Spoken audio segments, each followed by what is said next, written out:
Jay, welcome to the Virtual CMO Podcast. Very glad you could join us today. It's great to be here, Eric. I'm going to enjoy this conversation, I believe, because we both do fractional executive work, but just come at it from a slightly different angle. And I'm really anxious to get into the weeds with you about that a little bit. But if you would, as we kind of kick off today's conversation, just give the audience a little bit of your background. Where did you come from and how did you get involved with Embarc Advisors? Sure. I started Embarc Advisors about 3.5 years ago. Before that, I was an investment banker with Goldman Sachs. I started in New York, then moved out to San Francisco. Prior to that, I was a management consultant with McKinsey and Company. I was based out of their Hong Kong office. I left there as an engagement manager. In between, I got my MBA from Wharton. And my first job actually out of college, I started a network solutions startup, raised money from VCs. SoftBank was one of our investors. That didn't work out so well, so we shut that down. So my background's a mix of entrepreneurship, consulting, and banking. And when I started Embarc Advisors, we wanted to take a more kind of an intimate consulting-like advisor approach to support companies around M&A, capital raise, and the whole financial suite. That's interesting. I mean, obviously, that's a really strong background. What made you decide to look at things from a fractional standpoint, coming in and helping businesses in that capacity versus taking on another full-time role at, a larger company? So towards the end of my stay at Goldman, I was looking to do something more entrepreneurial. I started covering some startups, AI, not that those are going to be huge fee opportunities for Goldman. And when I left, I was considering transitioning into a full-time role at a startup. But while I was looking, I started working with some startups on a part-time basis, and I liked it. It was an opportunity to work with not just one startup, but a variety of startups, and help them really on the most important aspect of their business. So it was really hitting on the high-impact items. And after I kind of did that for a few months, I decided, this is the path to go. So I made that my calling, and it's been 3.5 years now.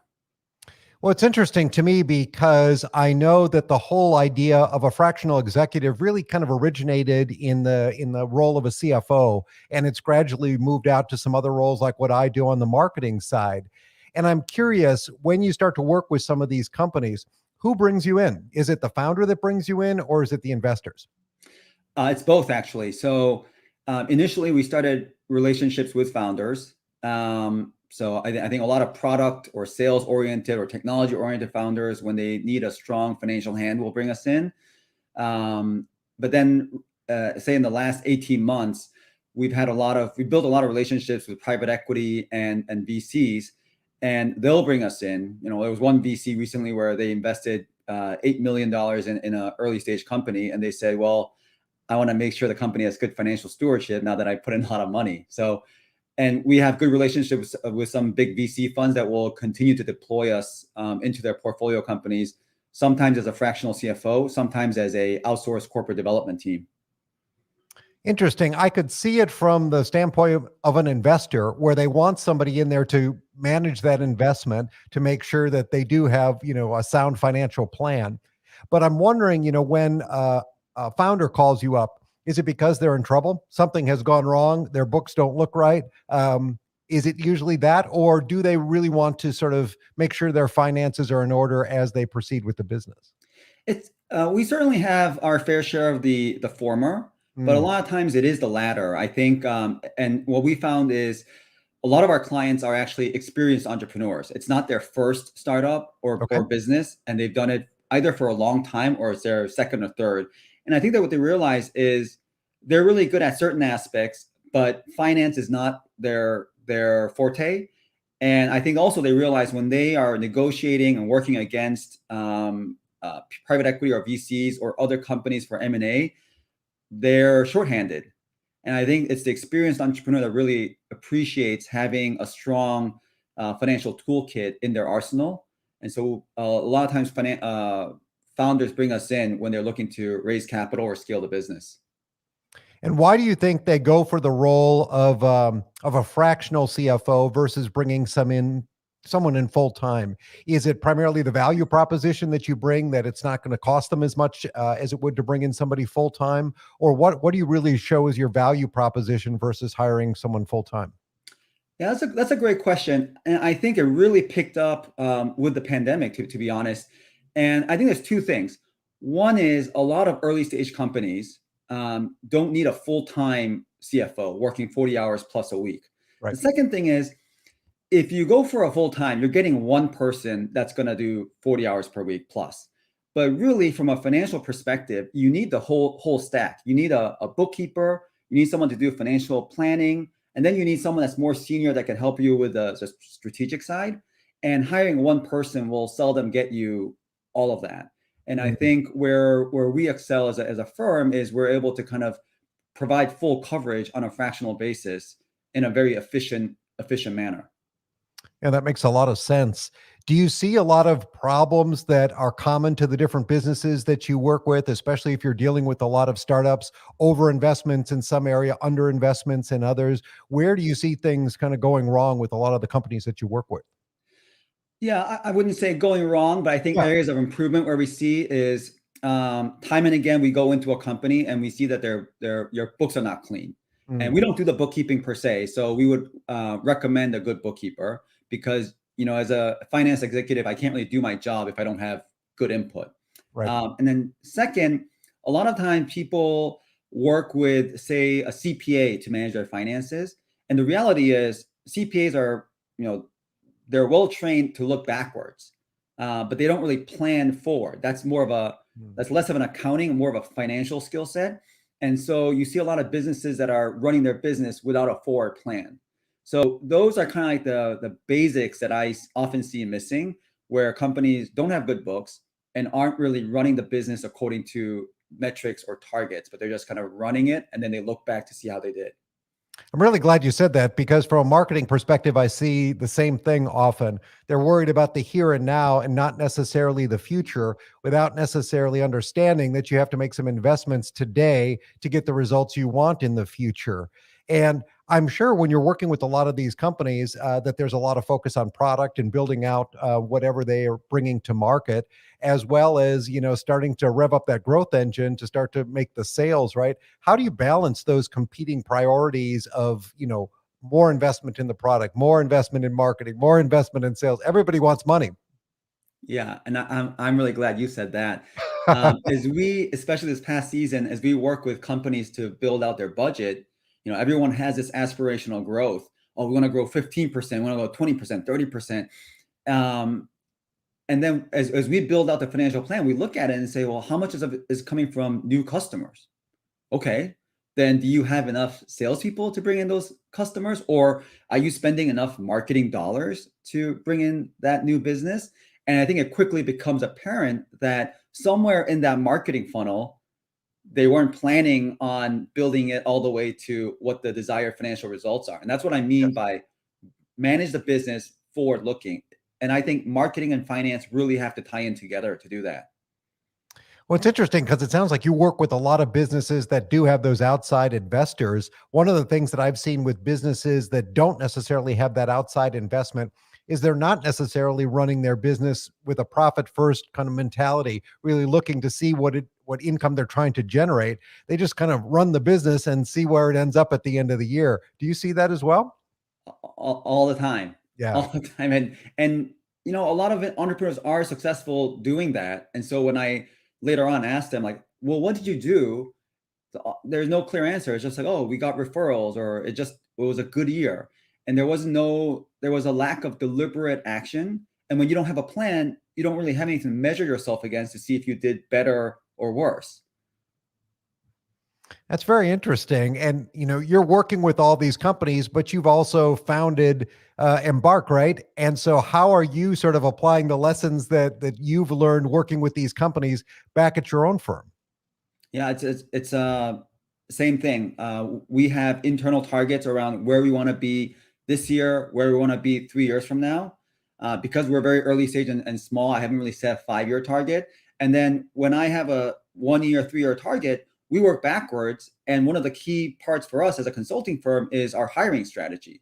Mhm. So I constantly talk to my team around who do we need to hire, how should we hire, at what cadence, and then we have to build back. Well, it takes us X months to hire someone, so we should start now. And So it's the same thing. We have a long-term target and we work backwards to make sure we can actually build into it. Otherwise, everyone's just going to be working 70-hour weeks. Well, and you've talked about the pandemic and how that's changed business a little bit. Obviously, there's a lot more acceptance of remote work, which I think feeds in very well to this idea of fractional executives who may be working part-time. They may not be on site.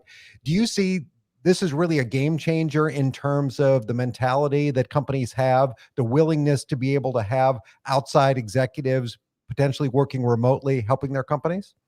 Yeah, I think if in the traditional McKinsey model, you spend Monday through Thursday on site. Yeah. In the traditional investment banking model, you fly over all the way to London for a 3-hour meeting and you fly back. Crazy, right? That's all gone away. And I've seen that a lot of companies, and we serve early stage companies to pre-IPO and even public companies, they're completely fine with the notion that I'm in California when they might be in the East Coast or the Midwest.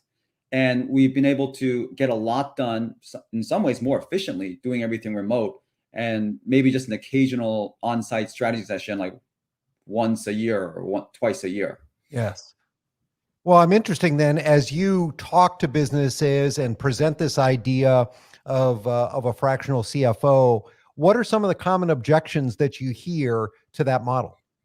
Oh, I still hear people that say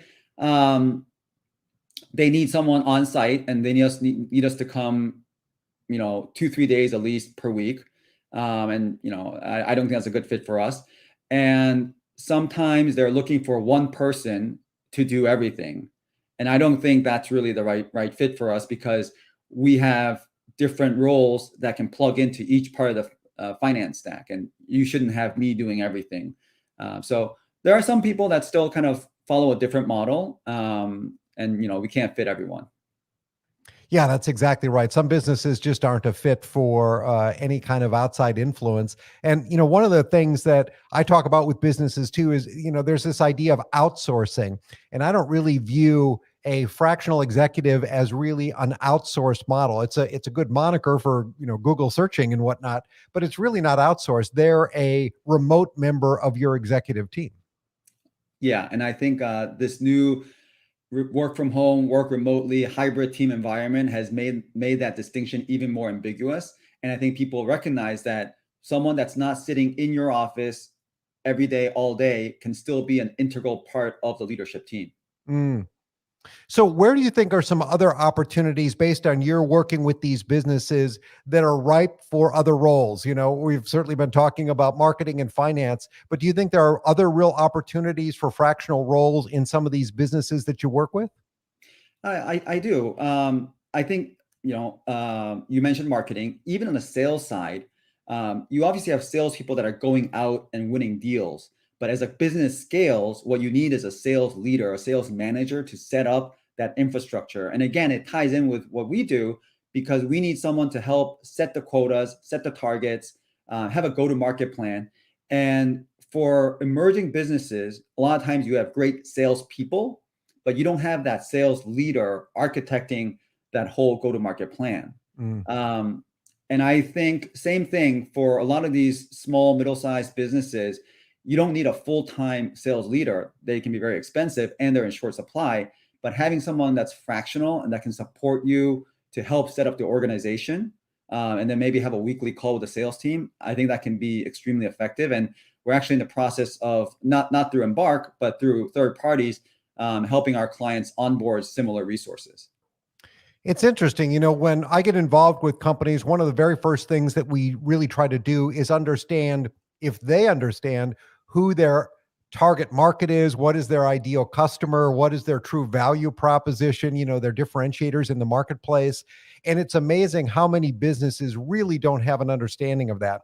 And so when you're spending money on marketing, obviously you can waste a lot of money going after the wrong audience. And I think this is true on the sales side as well, not really understanding what their sales process is, what are the good leads and the not good leads, how to nurture existing customer relationships to get more business. Do you see this same kind of thing as well when you go into these businesses, these metrics, this really understanding of the business not being there? Yes, and actually, another role that I think a lot of companies could leverage is something around user research, user or customer research. Again, a very high-end skill set, hard to get full-time, but even doing basic user research, I think helps you, really understand the top of your funnel. Who are you targeting? And Yes. for that customer, how should you go about doing that? Because not all customers are the same. And when you don't do that, you might be trying to chase everyone and anyone and Yes. not and lack the focus in your value proposition. So I think that also kind of ties into the whole research, marketing, sales, and then ultimately finance. And we talk a lot on this program about finding your niche and really understanding who that market is that you want to serve. But you have to be careful not to niche down too soon, right? Because you may be missing an opportunity that you weren't even aware of, a different use for your product or service that you might not even imagine. So I can see that being a big issue inside of companies. And one other thing I really was interested to get your perspective on is, we're living in this SaaS era. There are tools for absolutely everything. Without too much effort, you can have, so much money tied up in various subscriptions for this tool and that tool. Do you see this as a huge problem within companies that before they really even get rolling, they're into this tool overload mode where they just have so many tools that they can't even manage them all? Yeah. Yes, I definitely see that. And I think that's also why it's helpful to have a dedicated, whether it's fractional or internal, a finance person that really manages all your payables. Yeah. Because then you see where the leakage is. As sometimes we go into companies that are a little bit like medium sized, and then we'll go through all their numbers, and they have all these vendors. We're like, well, what is this for? Yeah. And then it was something that was put in a few years ago by someone else who's no longer at the firm and is not being used. Yes. But the So that kind subscription of cleanup continues, and right? And the money just keeps coming out. yep, yeah, It's it 100%. Yeah, it's a challenge. I think a lot of these SaaS businesses aren't really even good about notifying their customers that renewals are up. And, it's a sneaky business practice. I'm not in favor of it at all. If you believe in your product, you should be confident that they're going to renew, but a lot of them don't. And so you can have these renewals that just sneak through, especially if they're assigned to a credit card. And yeah, it's costly. It's costly. I would say I appreciate the SaaS model because you can avoid putting big capital outlay in the beginning, and you can scale and with more moderate expense. It's kind of like leasing a car versus buying a car. But there is that downside. It's a double-edged sword where you might end up having all these subscriptions without even knowing if you're using them or not. So there is Yes. some maintenance required. I'm interested too to hear your thoughts on human capital, because just as we talked about the pandemic changing mindsets around, executives and fractional models, it's also changed, I think, people's thinking about remote work, freelancers. We're enduring the great resignation right now where people are quitting and looking at new job opportunities. Do you see human capital really changing within these businesses as well? The type of people that they bring on board, whether they're full-time or start to go to more of a part-time model with employees? Yeah, I've definitely seen a lot more companies becoming open to hybrid and remote work. A lot of companies that were only hiring in California now realize it. Well, they're getting rid of their office or they're downsizing their office, and then they made a specific initiative to hire out of state because California is a more expensive state than others. I have multiple clients that are now looking to hire support staff offshore, and they don't have to go all the way to like Asia or India. That it might be in the Dominican Republic. So I definitely see a move in that direction. Also, partially because there's such a labor shortage of skilled workers, whether it's technicians, IT staff, or finance people. Yes, yes. Well, you've got a unique background too. We were talking before the call. You've lived in a number of different places, a number of different countries, and now you're out in California.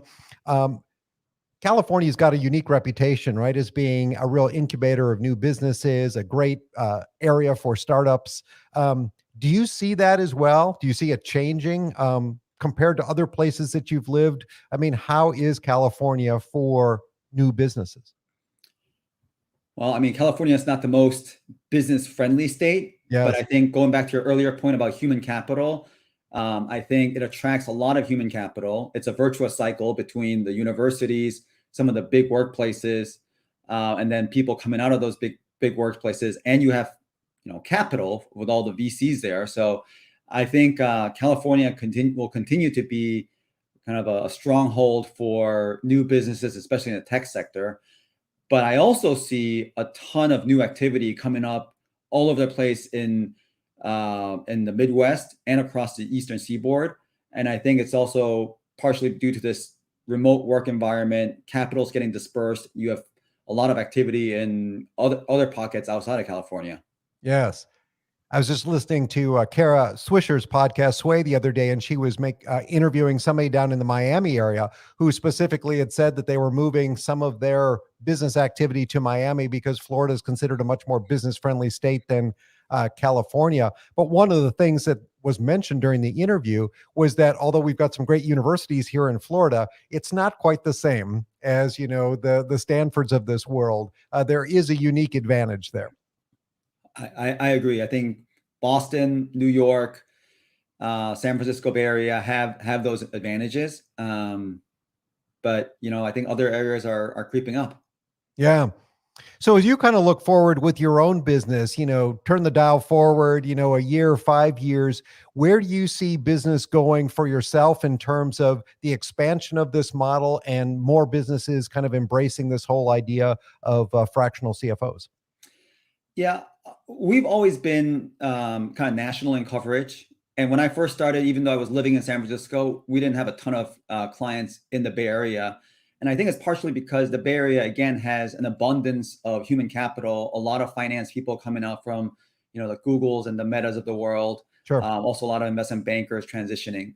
But we always had a very dispersed base of clients from the Pacific Northwest to the Midwest, the South, and the Northeast. Because I think there's a little bit of a lack of people with my background, ex-investment bankers that have deep financial operational expertise. So we've had a lot of clients there, and I think going forward we will continue to have more clients throughout the whole U.S. and not so much concentrated in the Bay Area. It's interesting you say that because when I talk to people who are doing fractional CMO work, there actually has been a fair amount of draw into this profession or this brand of the profession because people are looking to get out of the corporate world. They're looking to do something to help, smaller and mid-sized businesses. Do you find that in the CFO suite that it's easy to draw the kind of talent that you need to support the business, or is there that desire to stay with larger companies? I think a lot of people that were in larger companies and larger banks are transitioning to look for roles in startups. But I think they're looking at more, I kind of joke that finance people are generally inherently risk averse. Mm-hmm. So I think they're looking for more established startups. And I think there's an opportunity for less known startups that still have a need for finance, which is pretty much everyone, but also the non-VC backed startups or small businesses, middle market businesses. I think there's a lot of work to be done there for those companies, and they will struggle more to hire top-notch finance talent because top-notch finance talent wants to go work for more established companies. Yes. Well, when we talked earlier about target market and ideal customer, how would you frame that for your own business? What are the kind of businesses that you look at to say, this is the kind of business that would be a good fit for us? Well, honestly, I say we can work for anyone. We work from Series A companies all the way to public companies. We work across all sectors, tech, consumer, healthcare, et cetera. Finance is finance. I think the ones that are really well suited for us are companies that are kind of growing faster and getting to a meaningful revenue, but also struggle to hire the right finance talent. And so we've seen a lot of companies come in that are, again, VC funded, but Series B, C, D, but also that are not, they're just founder bootstrapped and doing 5, 10, 20 million in revenue. When you said, finance is finance, I hear that objection a lot, when I talk to fellow marketers. Marketing is often marketing, right? We tend to do the same things, maybe a little bit different B2C versus B2B because of the tactics that you can use. But by and large, marketing tactics are marketing tactics, right? Do you find that goes over well when you're talking to your clients, or do you find a lot of them are looking for very specific expertise in a certain industry or field? when I first started, I think a lot of people were looking at specific industries. So they would say looking for finance person with specific experience in CPG subscriptions. Yes. But I think now at this point, having done this for 3.5 years, my team and I, we've worked across all different types of industries and kind of proven that we can transcend. And frankly, if you look at the finance leaders, a lot of those finance leaders transcend from one industry to the other. Google CFO was a CFO of a bank, and now she's CFO of Google. Yes. So I think the argument gets more compelling as we've built our track record and proven that we can deliver across different industries. But to your point, in the beginning, a lot of people did push back. Yeah, I think it's such a flaw right now with the whole recruiting system because it's so keyword driven that many good candidates are just filtered out simply because they don't have a specific industry experience or whatever it might be. Where I think that diversity of experience coming from a lot of different backgrounds is so helpful in many situations. It's really an interesting point. As we sort of get to the end of the interview here, you talked a little bit about the types of customers you work with. If somebody's looking at their business and saying, we really could use a fractional CFO in our business, how would they get in touch with you? What's the right means to engage? The best way to get in touch with us is through our website. It's www.embarcadvisors.com. That's Embarc with a C. You can also find me on LinkedIn. My handle is Embarc. I'm always happy to talk to entrepreneurs, founders, management teams, and I'm not shy about sharing over the shoulder advice. So I think that's great. And, obviously I'm a big fan of these fractional engagements. I think they are the way of the future for certain businesses, at least, especially in the SMB space. So I think it's very interesting to hear your comments on what's going on in the CFO's office. Jay, I've really enjoyed our interview today. I really appreciate your time. Likewise, it was great talking to you, Eric. Thank you. As well.